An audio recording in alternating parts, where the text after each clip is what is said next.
Hello मेरे प्यारे विद्यार्थियों, कैसे हैं आप लोग। होप आप सब बढ़िया होंगे बच्चों। मैं भी एकदम बढ़िया हूं। तो दोस्तों, आज मैं ये वीडियो लेकर आया हूं स्पेशली सीए इंटरमीडिएट स्टूडेंट्स के लिए। तो अगर आप सीए फाउंडेशन के स्टूडेंट हैं तो आपके लिए बाद में अलग से स्ट्रेटेजी आएगी। ये स्पेशली डिजाइन करी गई है उन बच्चों के लिए जो सीए इंटरमीडिएट का दोस्तों एग्जाम देने वाले हैं। तो स्टार्ट करते हैं दोस्तों।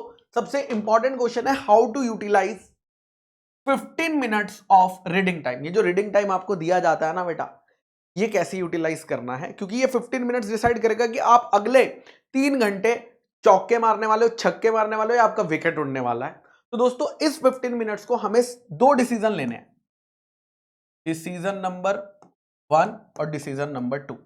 सबसे पहला डिसीजन हमें यहां पर यह लेना होता है कि हमारा सीक्वेंस क्या होने वाला है अटेम्प्ट करने का। सीक्वेंस क्या होने वाला है अटेम्प्ट करने का, मतलब सबसे पहले तो आपका सवाल आएगा कि एमसीक्यू पहले अटेम्प्ट करूं या डिस्क्रिप्टिव पहले अटेम्प्ट करूं। ये आपका एक सवाल है। अरे करेक्ट, यस सर, मैं बताऊंगा। एमसीक्यू पहले अटेम्प्ट करूं या डिस्क्रिप्टिव पहले अटेम्प्ट करूं, ये एक आपका सवाल आएगा। ठीक है। उसके बाद दूसरा सवाल जो आपका इसी में ही सीक्वेंस में, ये तो आपने सीक्वेंस, अब डिस्क्रिप्टिव में भी क्वेश्चन का सीक्वेंस क्या रहेगा। अरे भाई, क्वेश्चन का सीक्वेंस पहले क्वेश्चन नंबर 6 करूं, क्वेश्चन नंबर 4 करूं, क्वेश्चन कौन सा सीक्वेंस पहले करूं। तो दोस्तों, ये 15 मिनट्स में ही हमें डिसाइड करना होता है क्वेश्चंस को देख के कि कौन सा हमें बेस्ट आता है और कौन सा हमें लग रहा है कि भगवान भरोसे है तो जय माता की करके लिखेंगे। तो जो एकदम आता है उसको हम पहले लिख देंगे, जो भगवान भरोसे है उसको हम एंड में लिख देंगे। और सेकेंड डिसीजन आता है दोस्तों, कौन सा क्वेश्चन लीव करना है। जी हां, आपको पता है इंस्टीट्यूट हमेशा एग्जाम में एक एक्स्ट्रा क्वेश्चन देता है जो कि ऑप्शन में आप छोड़ सकते हो। आपके पास चॉइस होती है कि भैया लास्ट के क्वेश्चन 1 कंपलसरी है, बट उसके जो बाकी के क्वेश्चन है उसमें से एक क्वेश्चन हम छोड़ सकते हैं। तो वो कौन सा क्वेश्चन छोड़ना है दोस्तों, वो आपके पास है, आपके ऊपर है। तो वो भी अभी डिसाइड कर लेना कि जिसमें लगे ना कि ज्यादा क्वेश्चन में बैंड बज गई, जिसके ज्यादा सब पार्ट में बैंड बजी हुई है, तो छोड़ देना होता है। तो ये दो डिसीजन हमें 15 मिनट्स में दोस्तों लेने होते हैं।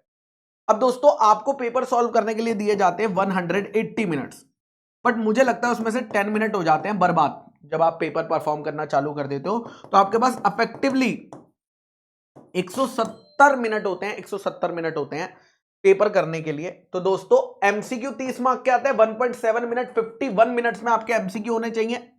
और descriptive that is subjective 70 mark का आता है, इंटू 1.7, 119 मिनट, यानी 2 घंटे के आसपास आपका डिस्क्रिप्टिव होना चाहिए।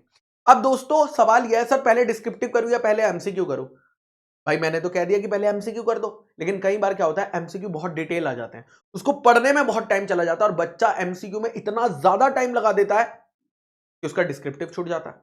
और उल्टा करते हैं तो डिस्क्रिप्टिव में वो इतना लिख रहा होता है, इतना लिख रहा होता है कि 30 मार्क का एमसीक्यू छूट जाता है। तो मैं आपको एक बीच की स्ट्रेटेजी बताता हूं, एक बैलेंस स्ट्रेटेजी बताता हूं जो कि आपको सेव करेगी एग्जाम में।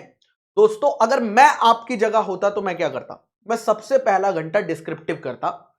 35 मिनट नहीं, यहां पे सबसे पहला मैं डिस्क्रिप्टिव करता, 35 मार्क्स का टारगेट रखता कि पहले 1 घंटे में 35 मार्क्स का, 35 से लेकर 40 मार्क्स का डिस्क्रिप्टिव कंप्लीट हो जाए फर्स्ट 1 आवर में। जैसे ही 1 आवर कंप्लीट हुआ, मैं जाता अब एमसीक्यू पोर्शन पर। अब एमसीक्यू में दोस्तों मैं लगाता 40 मिनट। अगर हम स्लो रीडर हैं और पेपर थोड़ा सा लेंदी आ गया तो हो सकता है 40 मिनट की जगह वो 1 घंटे भी हो सकते हैं।